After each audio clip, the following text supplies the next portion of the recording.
18. Nice. Suggestion. So pick a number, my friend, between 1 and 18. Let's go 6. Good old number 6.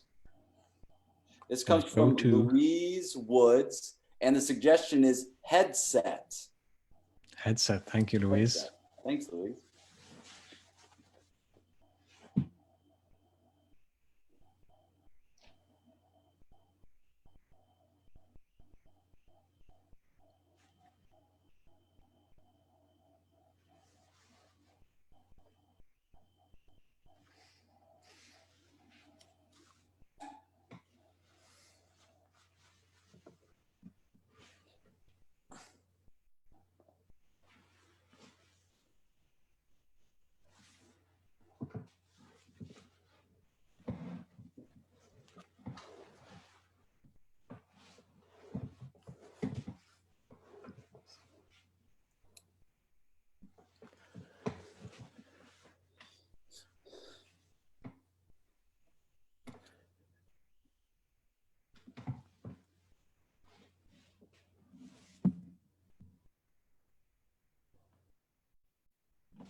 I'm afraid you didn't pass your driving test.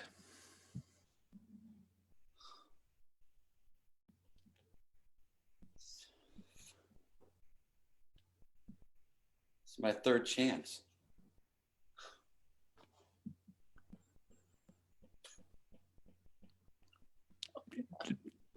Don't cry.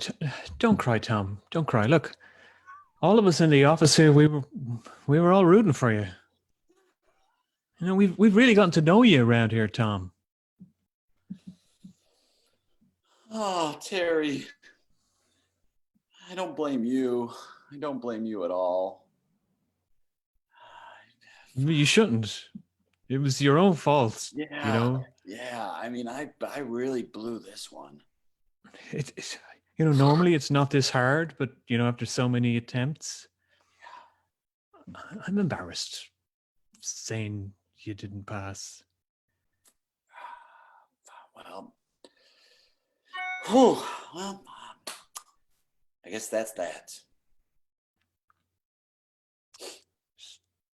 I see you're back tomorrow morning again. See you tomorrow, Terry. See you tomorrow. Scene. Oh, Neil, buddy, Hey, that was fun. great. That was so, like, the courage just to not say anything for so long was awesome. It's great. Yeah, I love it. Love it. Do you have Meisner training? Have you taken Meisner classes? No, I'm familiar, but I haven't taken classes. No, Oh, I think there but was like it was great. Like they remind me a lot of like this kind of repetition that happens in Meisner.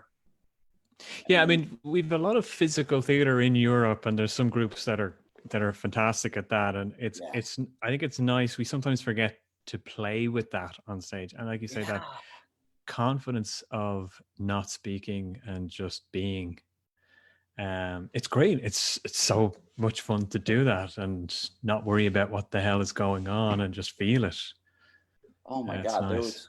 there was so much happening, and like that whole kind of, you talked a little bit about the physicality, and it's like people have been saying, "Oh, I can't be physical in this format," and I think you can. I think you can Mm. definitely be physical in these online scenes for sure. Yeah, I mean, that's the beauty of it is there's so much happening, and we're not looking at the diameter. Just do we have a diameter of a stage of the size of the stage? All I need to do is 150. look at my partner, Yeah. so my and glued to that, and there's so much going on. It's just kind of like opening your eyes and feeding off it. It's great. It's great. It's nice to do scenes like that. We don't get to see enough of those. I know. Which probably sucks to watch, but it's great fun to be in. Well, I don't know. Like I'm convinced if the two people you're watching are into it, people will be into it. Like if you're Mm, interested in what's going on, because you're building up this suspense to be like, what the hell is happening? yeah. And then that when you said the the line about the driving test, it was just like that was such a great point in that scene, and that just released a lot of the tension and made everything make sense. Like I was Yeah. there going like, I remember thinking early on, I'm like, oh man, I'm there with you. You want to go and not say something for a while? Let's lean into this. It's so freeing. It is. It's great. It was when you put on the jacket, I was like, ah, now I know. It was just So I thought at we first we might be like newscasters because you were doing the makeup that you were doing that and dabbing yourself. But then when you said like the driving test, I was like, of course, like that was the perfect line for it. Yeah, it was just. I think we could have went on for. I mean, we're in our homes here, so we've an infinite number of props. Around. Saying, what else can I put my hands on at my desk here? So you've an infinite number of props. But yeah, it's just great. It's funny how that happens in improv, where you have that aha moment when something happens. Yeah. Certainly, when you put on the jacket, that was like, now I know. That's what I felt, and it's nice. It's great when that happens. It's kind of letting go of that concern that we have when we're in this strange space of, it's like the TV show Quantum Leap. That's what I Yes. feel improv is like. It's like we're all Yes. Sam. We just have to Yes. work out who we are, why what we're doing here, and not worry about it till then.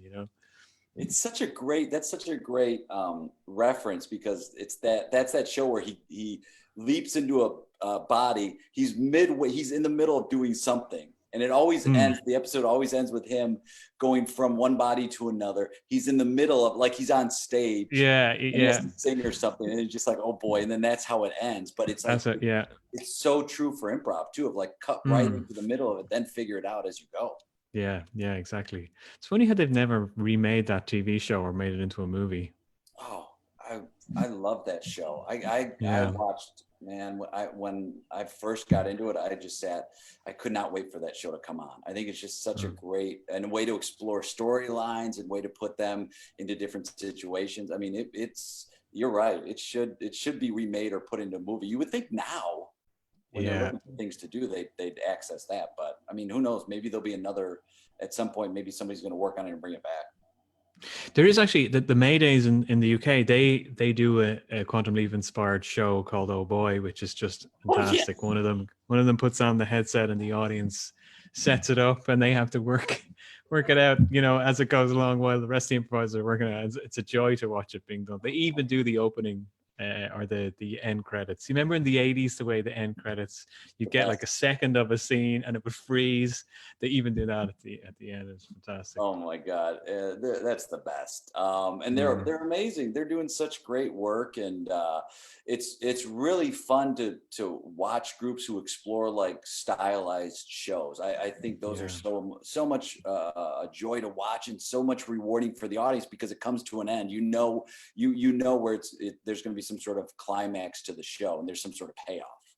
Yeah, exactly. And And you do a show with, you bring up somebody who's never improvised, and you play with yeah, them. And how did yeah. that come about? Like, what made you decide to do that and take, because that's a huge risk, man. It's funny. I never see it as a risk. But it was two reasons. One was the less fanciful reason. It was I traveled a lot, and the group I was with at the time, coordinating getting people to travel wasn't a runner. So I was like, what can I travel with, as a show.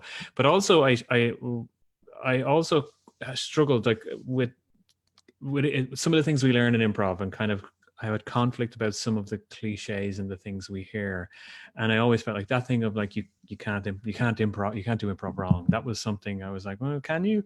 And also the thing of your job is to make your partner look good, and when you're learning improv, you sit in class, and there might be that wild card in class who would get out of the and no one wants to get in the scene with. So I was like, well, surely if you can't do it wrong and you just make your partner look good, it shouldn't matter whether you're improvising with Jay or you're improvising with John, who runs the hardware store down the street. So it came out of that, and I got great advice from Matt Holmes, who does Matt and he kind of said to me, do your first and you'll know from then whether you're going to do it again. And I did. That was 2013, I think. Wow. It was 2013. And it's funny. I've done so many of them, and it's been a journey doing it, but it's such a rewarding thing to do as a performer. I view it as you're exploring the lives that we don't have, or we could have had, or we should have had, and it's great to do it. Really humbling as well to remind yourself, our job is to take care of each other on stage, no matter who they are. Yeah, I saw you do it in Barcelona. You got a standing ovation. You brought a guy up who was recently had his heart broken, I think. Oh man, I was like, Thomas. I'll never forget that show. Right? I mean, I was close to tears. So it's that, because I remember, we never remember their shows in improv, but I remember parts of that show quite vividly, particularly the ending, because I was coming to terms with, what he was doing on stage, because there was elements of his real life coming in. So that final scene where I was silent was because if I spoke, I would have broke down and cried. So yeah. So I came off the stage feeling like, oh my God. And he came off the stage going, oh, that was so much fun. And, so great. It's one of those shows, man, that I'll never forget. It's like one of the top shows I've seen. I could not. Thank you. I remember watching it and just like, especially when you started talking to him, and it was like, oh man, it was not like this is going to be a rollicking good time. It was like he let out some of those stories and talked about having his heart broken, and then it's like, all right, here we go, and it just turned into something really beautiful. So improv. I was handling a delicate situation. What you didn't see from the audience was his lips were trembling as he was telling the story, and I was like, oh God, this is like so raw. But I couldn't ignore it. I couldn't ignore he told this very powerful story of heartache. So we had fun with it in a very positive way. He was delighted, and I was heartbroken walking off the stage. I think in some way you probably helped him heal too by doing that. It might have been real cathartic for him as he went. There's two shows that I did. There was a show I did in San Francisco a number of years ago, and it was a chap I got out of the audience. And long story short, I played his father in a couple of scenes, disapproving of lifestyle choices that were being made in the show. And this chap was, he was resistant to the process, but not putting up barriers. He was a little resistant.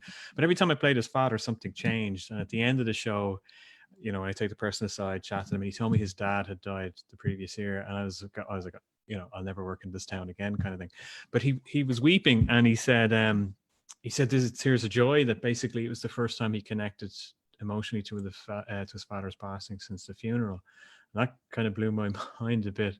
Wow. But it's not obviously every show goes like that. But I did have a lady in Dublin, and God, this is so funny. It turns out her husband, who wasn't at the show, was my driving instructor, and I had failed my previous test, and then I changed the driving instructor. And this guy was an incredible teacher, but he wasn't there. So it turns out she ran the business with him. But anyway, after the show, she came to we were in the bar afterwards, and she came and joined us. And there was an element of following her dreams or keeping the business alive that came out of the show. And she said to me after the show, we had a few drinks consumed, shall we say, and she goes, you know what doing your show has made me realize? I've been following my husband's dreams all my life. And I said, well, don't tell him that. Check, please. But it is nice. It is. And I think it comes from, we're using art to, like, people tell a story, and, you know, it's not exploiting the story. It's like, you know, if we could take inspiration from that. And and it's nice that we can use art as a tool of reflection, to explore or to heal or whatever it is that we get from it, which is nice. You like you said, you travel a lot. You go all over the world. You teach at many theaters and festivals and perform as well. Where can people reach out to you? Like, how can they follow you? And if they want to get in touch with you, like, how can they do that? And there's not many places you can follow me at the moment, except the bathroom, the kitchen, and the bedroom.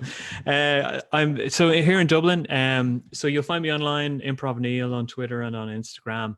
Lower the Tone is my website. If people are interested when this is all over, coming to Dublin, Tightrope is our twice weekly big improv thingy. Improv Fest Ireland runs. Whether it runs this year, we'll see. And Love Improv and all this stuff is on Facebook and that. So if folks are coming to town, do reach out. Oh man, it was such a pleasure. I can't wait to play with you again, my friend. Thanks for taking time. Thank you so much, Jay. Thank you so much. It was great fun. Thank you. All right, buddy. We'll talk soon. Cheers. Bye.